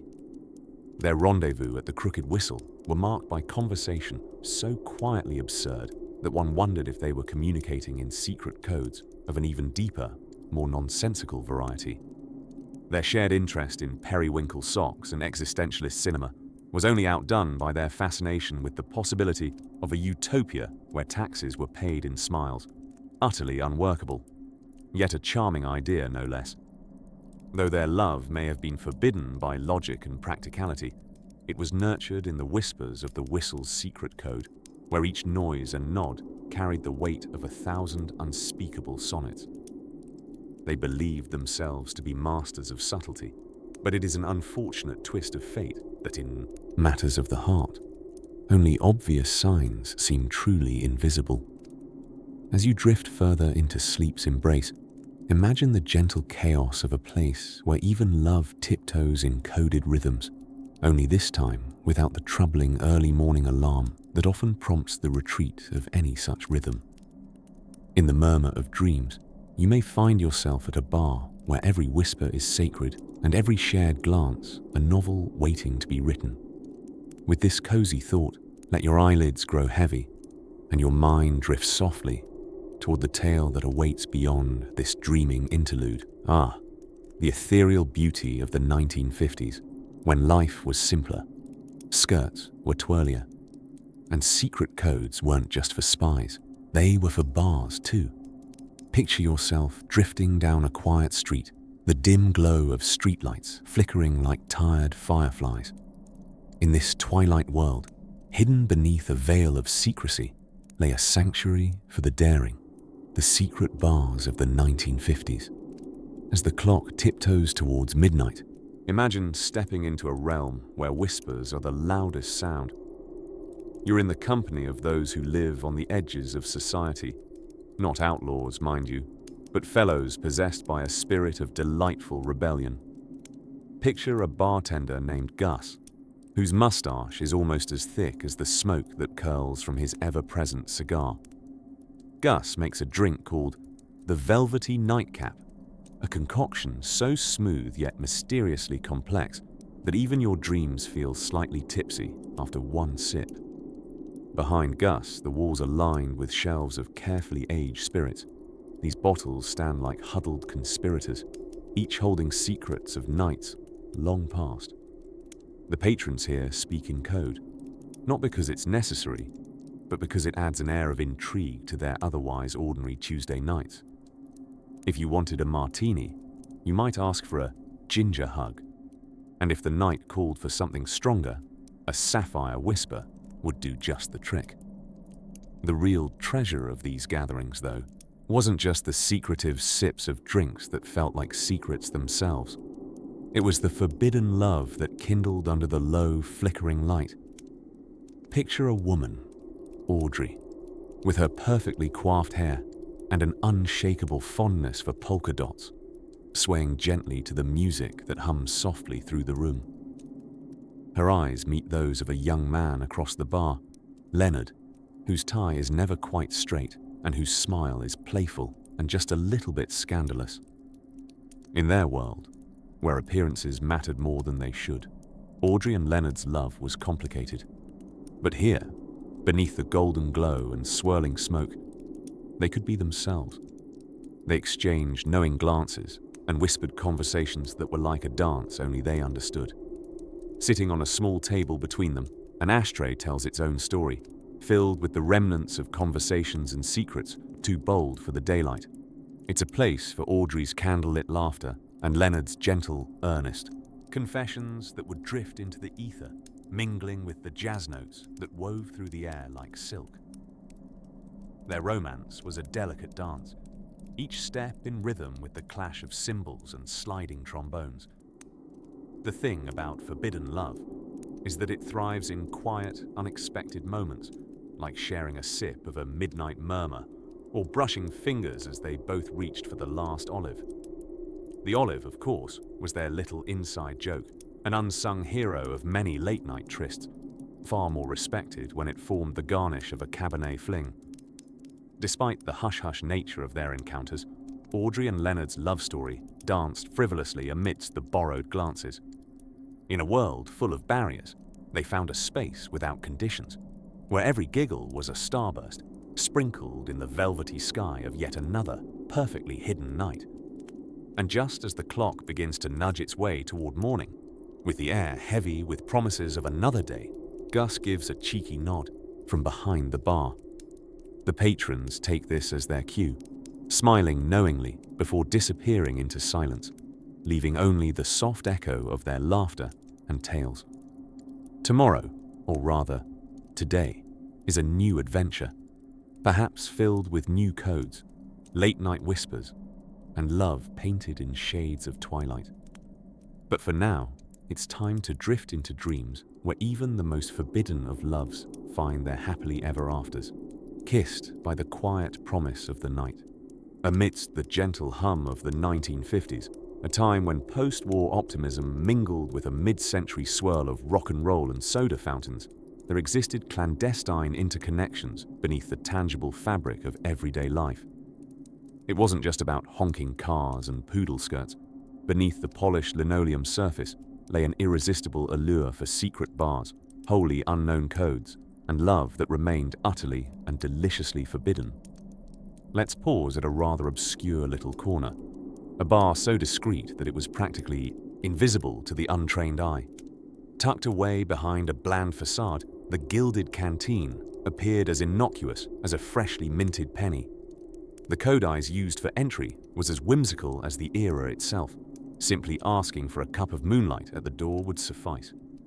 An innocuous phrase that was perhaps devised on a whim, one cloudy night when ordering sunlight seemed too brazen a request. Inside, the dim shadows draped themselves lazily over polished bar tops, and the air was threaded with the gentle lilt of a jazz saxophone, occasionally interrupted by the clink of glasses whispering secrets to each other. Among those who frequented this hidden gem were creators of fabulous myths. You might spot an off-duty, mustachioed cryptographer from the nearby military base, tracing a covert message in his cocktail's condensation, aiming to baffle any prying eyes as he chatted up his comrades with tall tales of wartime espionage gone awry. Perhaps seated at a round table nearby, you would find a couple exuding an air more romantic than a nighttime parachute drop over Berlin. Meet Mabel and James. They embodied the spirit of love kindled beneath secret stars and stolen through consequence-laden glances. Mabel, a librarian by day with a penchant for storing forbidden volumes in her cozy apartment, always managed to fish out the most scandalous literature for her sole entertainment. James, a cartoonist who secretly illustrated some of the wittiest political commentaries, found solace in her anecdotes about overzealous library patrons. Their affair was so carefully tiptoed upon the razor's edge of discretion that their meetings almost seemed invisible to an uninitiated observer. Their secret was tucked away like the thin slices of prosciutto in those dubious post-war sandwiches, so slight but potent enough to keep things interesting. One particular evening, electricity tingling between their adjusted bar stools, they leaned toward one another, lost in the sort of effervescent moment only captured in dream sequences and cotton candy spun fables. Outside, thunder hummed a lullaby, as if promising to shelter their love through a storm looming somewhere past midnight. They shared a knowing smile that conveyed encrypted messages passed only in quiet rooms and lovers' dens. Their minds sparkled with dreams and words concealed beneath socially acceptable banter about weather patterns and local picnics. It was in Mabel's borrowed library stories that James found tales of daring adventure, planted seeds of rebellion, delivered with the same verve as stolen kisses across tabletops. Meanwhile, James's sketches entertained not only the notion of public comic strips, but also teased the realms of underground satire, a subtle thumb at the ever-watchful hawk-eyes of the era. As the night deepened toward those hours known best by owls and insomniacs, their conversation floated toward larger aspirations, vacations dreamed up under the guise of conventions but truly disguised escapades that could never grace the lips of polite society. They imagined a future unfettered by society's judging gaze, where the moonlight itself might be all they required for currency. Suddenly, with the timing only scripted by true romantic comedies, An uproarious laughter bubbled from the cryptographer, pulling both Mabel and James from their lingering gaze. Like magic, this brief slip allowed the world outside to disappear, bridging gaps, both physical and metaphysical, as another chapter of their tale gently closed, an interlude in the serenade of existence. So, dear listener, let your heart relax along the winding storylines danced by souls from an era past, woven into the sleepy warp of history. And as you drift with the tides of this gentle narration, prepare to float onwards toward intersections yet undiscovered, where history rests sleepy-eyed and full of secrets, waiting only for inattentive footsteps to stir it from its slumber. Underneath the bustling charm of 1950s, America lay a hidden realm where secrets whispered between clinking glasses. Today, we drift into a world where jukeboxes crooned love songs, hair gel reigned supreme, and the sharp aroma of espresso was a carefully guarded secret behind closed cafe doors. Imagine, if you will, a dimly lit cafe with an innocuous name, the Sleepy Spoon, known primarily by those who required a medium roast solution to their societal woes. This clandestine spot was a favorite among college students, beatnik poets, and those perpetually of the creative persuasion. Yet it was not just the coffee they yearned for. No, dear listener, what they truly craved was a searing embrace of the exotic and the forbidden, a little dance, perhaps, with the daring thrill of dissent. There was a young couple, Sally and George, both lively spirits confined by the expectations of post-war suburbia. Sally was a jazz singer with a voice like silk and a penchant for metaphors, while George boasted the kind of bravado that only a university philosophy major might, complete with turtleneck sweaters and a beard that was just starting to comprehend its own purpose. Sally and George frequented the Sleepy Spoon, not just for its astounding espresso, but also because expressed within its walls was a subtle yet palpable defiance of societal norms. Sundays at the Spoon were electric with live poetry readings that sparkled with satirical musings. George, of course, would stand under the muted glow of stage lights, waxing philosophical about the trials of buttoned-up life in a booming economy that thrived on quiet conformity. Sally, ever his muse, watched with eyes twinkling from the back row, as if every word was a love letter inked just for her. Yet, there was more percolating beneath the Java-scented atmosphere than met the eye. In the Sleepy Spoon, amid the pen clicks and caffeinated dreams, cloaked magicians of sedition brewed an altogether different type of concoction, secret codes among the steam clouds, penned between the pages of bestsellers and poetry anthologies. The alliance of Sally and George, for what is love, if not an everlasting alliance against monotony, soon turned toward the risque art of espionage. With conspiratorial grins, they enlisted in the Spoon's literary journal, a not-so-subtle guise for political pamphlets advocating for a fanciful array of changes, distributed clandestinely within the pages of innocuous-seeming reading material marked by silent, yet deliberately angled bookmarks. Nights at the Sleepy Spoon were alive with overlapping murmurs brewing with intrigue. There was whispered talk of a particular couple, deeply in love, starry-eyed and bold. They wore their revolution on their sleeves, precisely under the sweater cuffs. Sally, with her honeyed voice, wove tales through song, while George's poems questioned the very fabric of 1950s sensibilities. Together, they painted vivid landscapes where love and dissent danced cheek to cheek, buoyed by a trombone refrain. Ah, rebellion never sounded so sweet.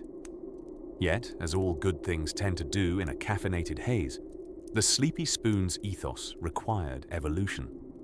Sally and George knew they had to orchestrate one last grand gesture, one final flourish of passion wrapped neatly in their personal brand of risque resistance.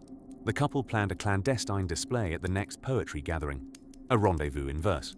Sally composed a melody that echoed the heartbeats of all those ebullient dreamers perched on cafe stools, while George's words promised that genuine connection mattered more than the heady haze of societal expectation.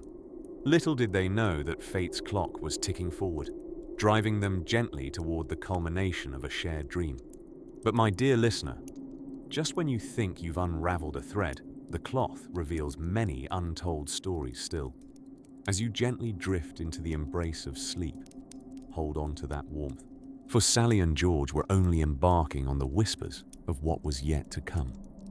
As the 1950s unfolded like a Technicolor movie dreamscape, hidden within the tapestry of its mid-century splendor were secrets buried just beneath the vinyl surface of that dainty decade. Our tale tonight traces a gentle, mesmerizing line around one of the era's most curiously clandestine phenomena: secret jazz bars, clandestine codes, and a secretive species of love that recollects a Shakespearean subplot or two, only with fewer frilly collars and significantly more bobby socks.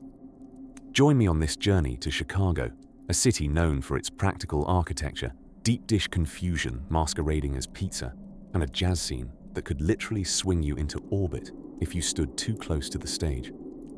By night, those in the know slipped through Chicago's shadowy streets, guided only by the rhythmic whispers of saxophones drifting faintly on the wind. The signal for entry into these musical sanctuaries was nothing simplistic. It was downright Morse code chic. Bathed in obscurity, these gloriously secret jazz bars required a knock of 2 taps, a double pause, and 3 more taps to gain entry, echoing the most clandestine club rule since the days when Caesar refused guests without the right toga weave. Inside, the air was thick with the scent of smoky whiskey and untamed dreams, the light low and mellow like the notes from a double bass. In these tucked-away corners, forbidden love danced with abandon across the small, checkerboard floor. Our spotlight tonight casts onto the unlikely duo: Harry, a typewriter repairman by day, jazz aficionado by night, at least until 8 because he had to be up early, and Lizzie, a head librarian who secretly had a penchant for reading her romance novels backwards, claiming it lent them a greater suspense. Together, they were a perfect cup of romantic subterfuge, cut with a dash of improvisational amusing. They met in hushed glances across gin and Tawi tonic at the Crescent Note, a hidden jazz bar reputed for its excellent music and its notably terrible seating, where their eyes met, locked over the rim of their beverages, and refused to disengage. The strategy of courtship in the 50s was another reason secret codes were so popular. Society's stiff exterior demanded protocol even Cupid could not breach. Yet our couple's passion unfolded with each offbeat rhythm as they found ways to communicate through sheet music folded into intricate shapes that looked suspiciously like affectionate origami. Now, if the FBI of love had existed then, it would have been less interested in covert Russian spies and more captivated by the immaculately swirled hair of Lizzie. Her tight pin curls held endearing messages, cleverly rolled into place, whispering sweet nothings by the light of a Tiffany lamp. While Harry, in his carefully pressed two-tone shoes, would slide her notes pressed into matchbooks or stitched into the lining of a trench coat, employing his crafty work with the typewriter keys. Meanwhile, the Crescent Note continued to buzz with offbeat melodies, an almost dreamy, parallel universe where time was kept not by the ticking of stern seconds, but by the languorous sway of a shared dance meant only for the brave of heart and the covert of character. As the night drew its curtains closed, our story finds the outfit of 2 matched souls who, under the blanket of music and clandestine charm, enlivened secret lives that perhaps were only secret until they could defy understanding. Some things remain delightfully inscrutable, yet the night's hidden stories remind us of a time when the music told truths that speech could not quite hold, where dreams tiptoed through harmonious nights. And as the music lulls gently to the close of this chapter, consider the whisper between the notes, as our enigmatic pair faded into the night, not truly gone, but serenely caught in a cool Chicago breeze, a gentle hint on the horizon of the enchanting tunes and stories still to unfold. With the calming embrace of evening wrapping around us like a cozy, historical shawl, we venture into the heart of the 1950s, an era of burgeoning television screens, milkshakes tall enough to rival the Empire State Building, and clandestine gatherings that spoke the language of secrecy as naturally as one sips a Manhattan cocktail. Tonight, we uncover a corner of history that thrums gently with the rhythm of a jazz drum, cloaked in mystery and humor as we explore the speakeasies, those hidden bars that time almost forgot. Our story weaves through dimly lit venues, smoke curling lazily through beams of diffused light, where dames in flared skirts and gents in crisp suits exchange subtle signals like chess players who'd misplaced their board. These were the bastions of hidden codes where secret handshakes met raised eyebrows and whispered words were the currency of choice. Even years after Prohibition's demise, the allure of the secret bar lingered, a ripple of rebellion amid the conformity of the decade. Picture, if you will, a small, unassuming bodega in the heart of Greenwich Village. Racks of canned goods lined the walls like sentinels, their labels so dusty you'd assume they'd witnessed the start of the Cold War. But past the shelves, a seemingly ordinary refrigerator held a clandestine passageway, not to a land of Narnia, but something far more intoxicating. With a slight push, the refrigerator swung open to reveal a hidden speakeasy, a world within a world, where lawyers and laborers alike could huddle over drinks named after famous writers rather than distinguished generals. Inside, the ambience was a tapestry of low murmurs punctuated with soft laughter, a sensory lullaby to any weary soul seeking refuge from the monochrome world outside. Their drinks weren't just cocktails, but secret potions, each with a legend as intoxicating as the spirits within. The Fitzgerald Fizz was known to enlighten the soul, or at least loosen one's tongue, enough to recite prose that would have impressed the great Gatsby himself. Now, what's a secret bar without a sprinkling of espionage? In this twilight realm, where blocked windows kept prying eyes at bay, one might stumble across fortune tellers who really weren't, trading dreams with shadowy figures fixated on more terrestrial matters. Here, a love story blossomed, both taboo and tale-worthy. A forbidden romance between an enigmatic codebreaker with a penchant for puzzles and a jazz singer whose voice could melt the iciest of Cold War tensions. Their meetings were a clandestine waltz, choreographed amidst the hushed buzz of anticipation. She would serenade the room with notes that wove airier paths than a bird looping through a spring sky, while he decoded love letters tucked inside sheet music, each note whispering secrets beyond the written page. Amidst the clinking glasses and lingering notes of a saxophone echoing sweetly, like a lullaby to the dreamers and the lost, stories of subterfuge unfurled like a flower at dawn. The secretive couple's lives danced at the edge of a grand, timeless joke. For what could be more humorous than realizing love's greatest mystery was how ardently it exists against the backdrop of clandestine meetings and veiled encounters, as they shared stolen moments and clandestine kisses under the watchful eyes of patrons more interested in their Gibson cocktails than moonlit rendezvous. They contributed to a rich tapestry of stories that filled the walls of speakeasies across the country.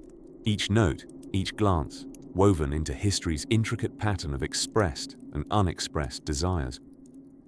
The 1950s dances gently, leading us with a wink and whispered secrets through catacombs of tales, each as tantalizingly entrancing as the last. Yet the evening, like a softly brewing storm, has more musings to uncover. Secrets nestled in plain sight, waiting to be discovered by those who tread softly and dream in technicolor. With hearts lighter and minds lulled by the gentle hum of bygone days and forbidden love tales, we drift onwards, curious and cozy in the past's embrace. Despite the chapters left behind, new adventures await, steadily unfolding like the petals of a midnight bloom, each page a gentle turn in the chapters of history's endless sleep story. Picture yourself in the bustling landscape of 1950s America, a world where Elvis gyrated scandalously on television and every soda shop played the sounds of rock and roll. But let's not get swept away by all that surface excitement. Instead, let us drift away to a more elusive corner of the 1950s, where mystery and romance intertwine with a touch of rebellious secrecy. The clandestine venues that peppered the underground world, known only to those in the know, or those who knew someone who knew someone else. Ah, the years immediately after Prohibition, when the idea of a secret bar was less about avoiding the law and more about crafting a deliciously exclusive experience. These were not the high-octane speakeasies of the roaring 20s, but charming hideaways with an air of elegance enveloped in swirls of cigarette smoke and whispered conversations. Our story tonight takes us to one such luminary establishment, the Invisible Pickle, a name that was hushed between hopeful patrons due to its quirky jingle making it more than just a snack, invisible and highly sought after. The Pickle was more of a concept than a spot. Its location danced around the city weekly, announced only via cryptic crossword puzzles hidden in the lifestyle section of the town's third-rate newspaper. Solving one was an exercise that combined lyrical thinking with a fondness for punting under odd circumstances, a sport at which Gertrude Blunder, crossword aficionado and local rumor mill, excelled spectacularly. Now it just so happened that Gertrude had sat upon the soft, circuit brocade of the Invisible Pickle one fateful Thursday night. Backlit by a flickering candle, she clutched her cocktail, a molecular marvel with floating herbs and enough zest to wake the dead, as she became engrossed in the evening's entertainment. Tonight's performance was an underground review of Shakespeare's Macbeth, cleverly reimagined as a cocktail-making class. In this version, the witches brewed a margarita cauldron fit to serenade royalty itself. Double, toil and lime indeed. Meanwhile, a few tables over from Gertrude sat our dear love-struck linguist, Charles Warden. He harbored a passion for both forbidden love and esoteric codes, a dangerous duet as sweet but inevitably binding as the two-party telephone line. Charles spent his days buried in dusty archives, decoding messages intended for other people entirely, but found special joy in the city's anarchic system of secret meetups. Charles's heart skipped a beat when he noticed Edith Hawthorne gracefully navigate the crowded room. Edith was not just a marvel of subtle beauty, but a legend in the cryptographic community for having cracked the great supermarket pricing scandal. Now, that's a story best served over chamomile tea on another night. Nonetheless, her infamy was instantly recognizable, although she wore her acclaim as if it was a cloak of invisibility. How fitting.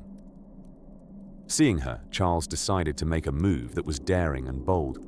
He penned a note in the form of an acrostic sonnet buried within a mock grocery list of all things. A bold stroke of creativity, or an act of sheer grocery-inspired madness, you decide. While Gertrude fumbled with her drink, accidentally devising a new lemon umbrella hat cocktail no one asked for, Charles nonchalantly slipped the note to Edith, hidden within the pages of an uninspiring magazine. Edith, intrigued by the obscure fashion catalogue, not only deciphered his love note effortlessly, but added her verse in kind, making history not in a momentous flourish, but in secret stanzas beneath mundane shopping lists. And so, between physics-defying cocktails and Shakespearean concoctions, they began to write the greatest narrative two lovers could craft in secrecy. In the warm glow of candlelight, the Invisible Pickle was a sanctuary for them, for it was no ordinary secret bar. It was a tableau of hidden codes and spoken promises of love, the stuff of whispered marvels and romantic gestures told through the elegance of an age gone by. Surrendering to the sweet simplicity of harmonious circles, of solving puzzles and creating new ones, it's tempting to rest your eyes, weary traveler, and let the story of bygone loves whisk you gently into your dreams. Close your eyes, lovely listener, and prepare yourself, for we'll soon meander further into mysteries that don't just fill paragraphs, but warm your dreams, wrapped softly around the whisper of lambent curiosity.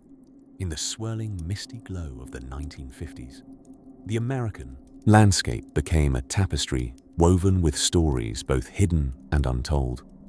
As we meander down the corridors of time, the 1950s revealed themselves not just as a collection of years, but as a cinematic reel full of secrets stored in the space between the light and shadows.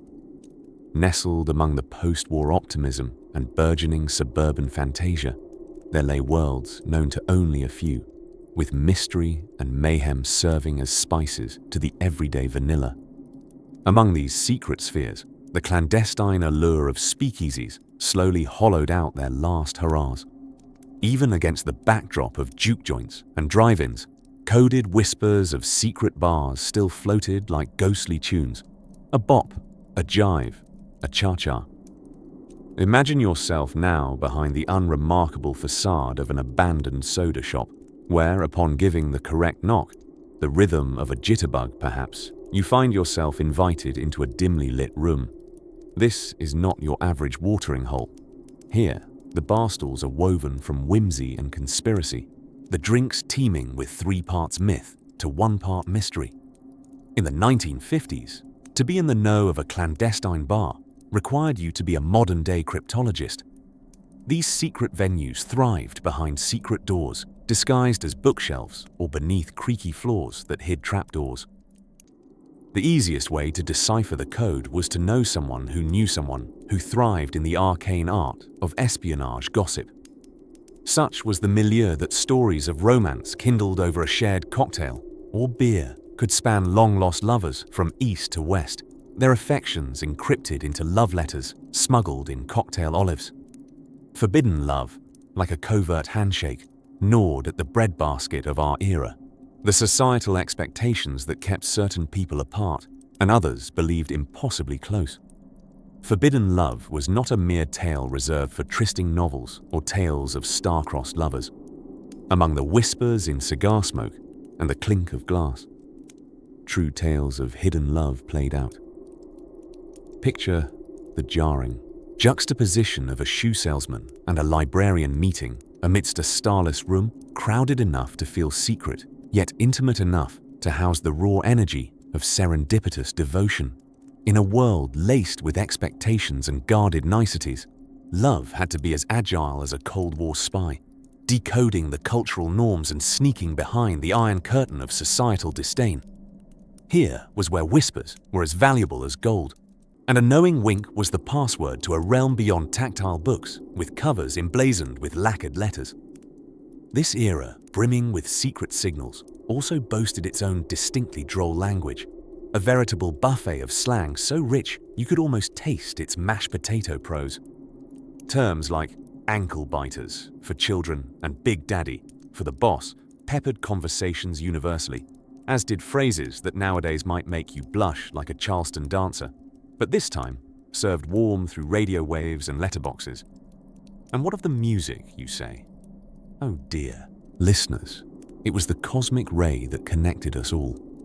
From the crooning lullabies of Nat King Cole to the toe-tapping rhythm of Little Richard, secret bars were privy to rehearsals of disallowed notes and rebel sounds that merely hovered in the smoke-laden air, waiting to be bottled as melodies of hope and rebellion. As the hour grew dim and our perceptible vision waned with fatigue, the codes became simpler, and our willingness to see beyond the ordinary grew richer. The 1950s stand in our historical Rolodex as a reminder that identities shaped in secrecy dance with the duality of clandestinic allure and audible displeasure. Now, as you find yourself gently being ushered by Morpheus into the worlds beyond this waking dream, remember that the allure of the undisclosed and the echoes of the hushed stories are threads that weave into our everyday tapestry. The next episode unfurls soon, a page turn in this nocturnal tale until our whispered yarns begin their soft spiral. Once again, amidst the moonlit suspense of storytelling, imagine, if you will, a calm evening in 1950s Manhattan, where the chaos of the bustling city winds down into a symphony of distant sirens and the melodic clinking of glasses. Our story tonight unfurls within a nondescript, dimly lit speakeasy known only to those possessing an insatiable thirst for adventure and gin. Yes, dear listener, it seems that while prohibition had been dead since 1933, its clandestine allure lingered on into the following decades, like a fashion trend that simply refuses to be so last year. This hidden oasis of spirits, both liquid and metaphorical, perched snugly under the guise of Mortimer's clock repair, a most unusual front, unless one happened to be a clock fetishist. But unlike its poorly ticking front, the bar inside ran without a hitch.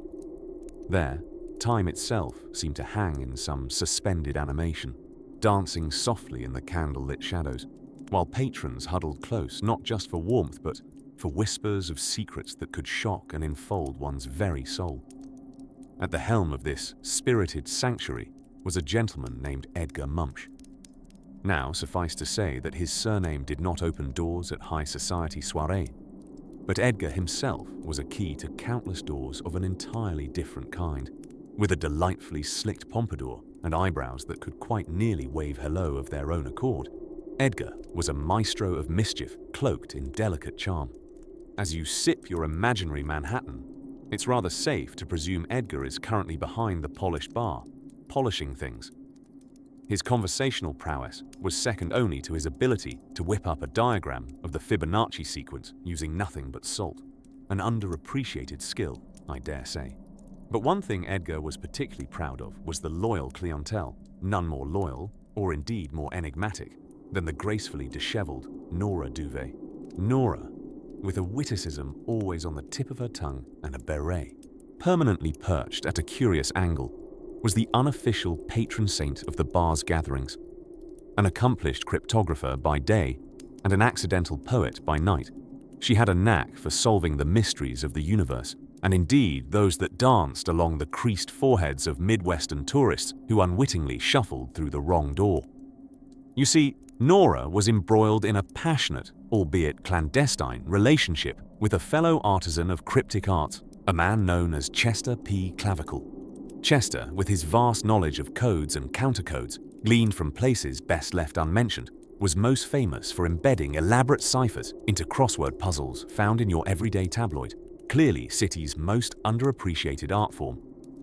Unfortunately, Chester's fervent declarations of love required secret handshakes and the cracking of numerous codes, which not only befuddled those attempting to woo in simpler, more coherent terms, but made one heck of a detour on an evening stroll. Thus, their love letters became the stuff of whispered legend. The headline, Cryptographers Crack Code and Hearts, film at 11, ever present in the chuckles and soft chatter of the bar. But on this particular evening, dear listener, a gentle breeze of change seemed to waft through the establishment. Nora, after an inspired eureka moment, akin to discovering fire, but more akin to finding salt with conviction, decided tonight was the night to confront Edgar's poor timing, lovingly buy Chester a pocket watch, and discuss the matter of where to vacation once they figured out bordering countries fit in the crosswords layout perfectly. As our chapter comes to a close, let your eyelids drift with the lull of tinkling piano keys, sweetly deceiving you into the comfort and adventure of sleep. Remember, as you drift off, Edgar will surely continue his charming polish. Nora will recount tales of codes unraveled, and Chester, having discovered time in the form of a pocket watch, may finally be on time for a midnight jazz serenade. Here, beneath the city's perpetual hum, secrets and love continue their timeless dance. Underneath the neon glow of the 1950s, amid the hum of jukebox tunes and the clatter of diner dishes, there lay a world teeming with secrets.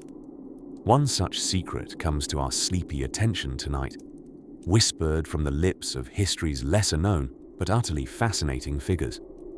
Picture now Solomon the Slink, a character whose alias reflected his remarkable ability to glide into places he had absolutely no permission to be, as though gravity had a particular fondness for looking the other way. Solomon wasn't just any ordinary fellow with a penchant for sneaking through back doors. He was an expert at finding secret bars tucked away in the folds of American cities. These bars were clandestine havens, sprouted in the wake of Prohibition, where the air crackled with the low thrum of jazz and the strum of quiet conversations. You see, even after Prohibition officially ended in 1933, the thrill of the speakeasy lingered like a stubborn guest at a lingering party. Now, amidst the clink of glasses and the waft of cigar smoke, patrons indulged in what one could call lawful mischief. It was in one such dimly lit sanctuary, known only to a few as the Raspberry Whisper, that Solomon discovered a hidden tapestry of codes. The walls were lined not with mere wallpaper, but an array of cryptic riddles, a puzzle lane artfully designed for those with an eye for the unusual and an ear for conspiratorial chatter. Imagine the scene. Solomon, with hair slicked and fedora angled just so, perched at a stained mahogany bar, nursing something amber, because in those days, color mattered more than label. Here, he'd exchange verbal winks with Madame Lorraine, the bar's enchantress and gatekeeper, who flaunted secrets like cocktail jewelry. She was all charisma wrapped in velvet, with a laugh so silken it could string. Sick her pearls.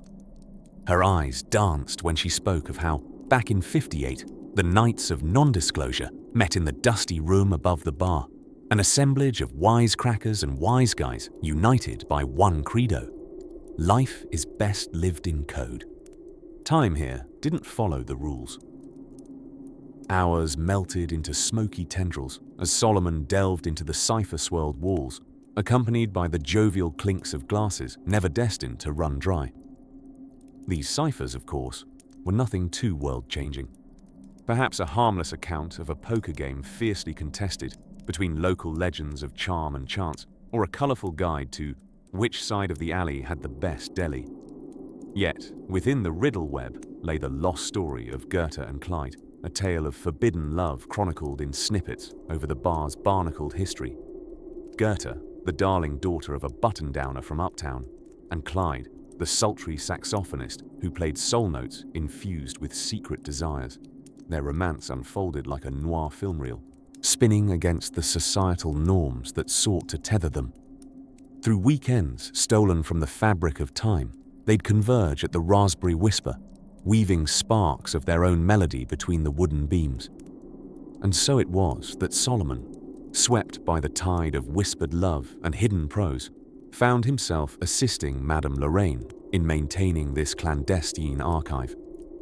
A protector of stories, he was tasked with adding the adventures of today's wayfarers into this tapestry, ensuring the past folded ever so gently into present pageantry. As the night drew long, and Solomon prepared to leave the haven that tolerated his slinks, the jazzy lullabies began to soften. In the language of melodies, he bid adieu to the undercover world where codes danced and love defied convention. The secrets heaped upon secrets settled back into their slow rhythm, awaiting another night when curious minds might pluck their strings again. With a slow blink of the eyes, we can feel time's gentle nudge toward rest, reminding us that just like these hidden encounters, our dreams, too, can be an invitation to stories untold. Perhaps tomorrow we shall continue our journey through history's hidden corners. For now, dear listener, let this melodic echo cradle you into a peaceful slumber. In the hushed intimacy of post-war Paris, those discreet little spots where only the fortunate or the tremendously curious stumbled upon were more than just secret bars.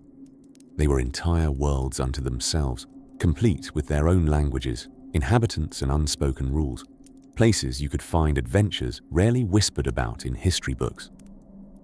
Take Le Chat Noir Détendu, a charming speakeasy hidden under the watchful gazes of elderly gargoyles, barely held together by ivy and whispers. A soft jazz melody, now older than your grandmother's knitting kit, would serenade you as soon as you whispered the secret passcode. L'amour est un mystère. And indeed, love was mystery, particularly for those who found forbidden romance tucked in the shadows of this cozy cavern. The clientele was a mosaic of the seemingly mismatched. Here sat Marie, a talented yet undiscovered chanson singer who swore she would one day be the first chanteuse astronaut, though she was still trying to figure out which came first, a rocket launch or a high note. Felipe, the dapper gentleman often seen practicing Morse code between sets of gin rummy with spectral hands, claimed he was once a codebreaker during the war. His preferred method of communication, a simple wink that could mean anything from hello to the British are coming. In a world where smoking jackets and pearls were de rigueur, much like sneaking into the movies, Le Chat Noir Détendu was the place where reenactments of daily lives far more exciting than their own provided solace. And there, within this patchwork of dreams and debonair deceit, bloomed the impossible romance of Florence and Jean-Claude. Florence was a nationally unknown poet from a small, beloved bookstore that saw more rainwater than customers. The exact location of this bookstore was, much like its clever proprietor, mercurial, popping up in new neighborhoods as if it had taken on the characteristics of its most worn characters. You might say the bookstore followed one lady's uncanny instinct for knowing just where words were most needed. Jean-Claude, on the other hand, worked in high finance during the day, but his true calling lay in the creation of abstract light sculptures that resembled the exact feeling one might have if they were somehow simultaneously riding a very tiny horse and contemplating the meaning of life. You could never truly look at one the same way twice, and that was precisely the illusion he loved. Their encounter was the kind of fateful serendipity that could only happen in the twinkling stillness of a hidden bar. Florence had dropped a stack of freshly penned poems, each with the wild abandon of unpruned thoughts, and Jean-Claude, in a rare moment of cogency unencumbered by the abstraction of his sculptures, helped her gather them.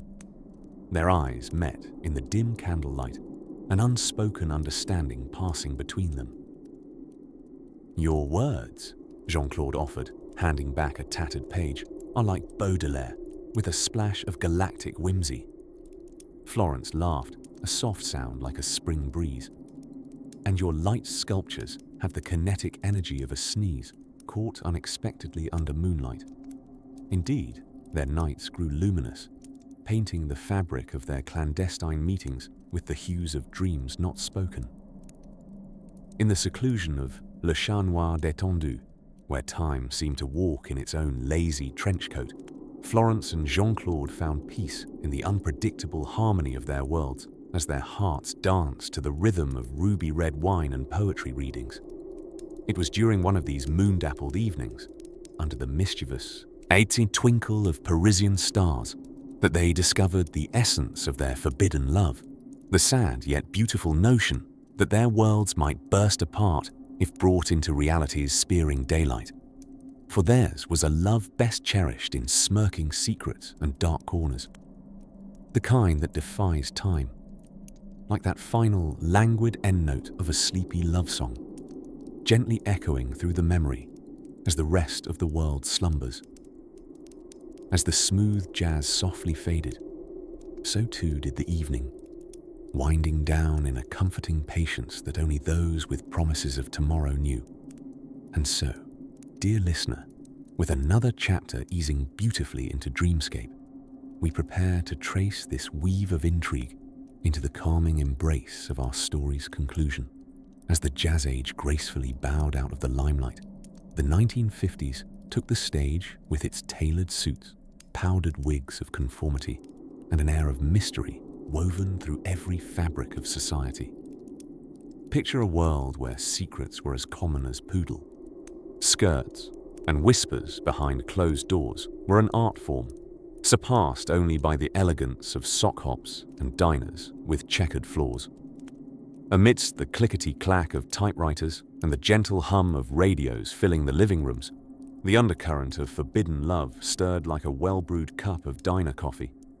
This was the era of secret bars, hidden codes, and the kind of love stories that made your grandmother sigh softly with nostalgia.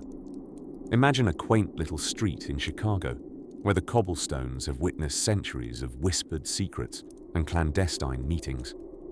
Here, past a nondescript door that looked as innocent as a librarian's smile, was the Velvet Whisper. You wouldn't find the Velvet Whisper on any map or advertisement. In fact, the only way you'd find it was through a coded message inadvertently slipped into a brief conversation or a wink that lasted a second too long. The bar was a haven for those adventurous enough to seek it, furnished with velvet, drapes, dimly lit corners, and stories as layered as the cocktails it served.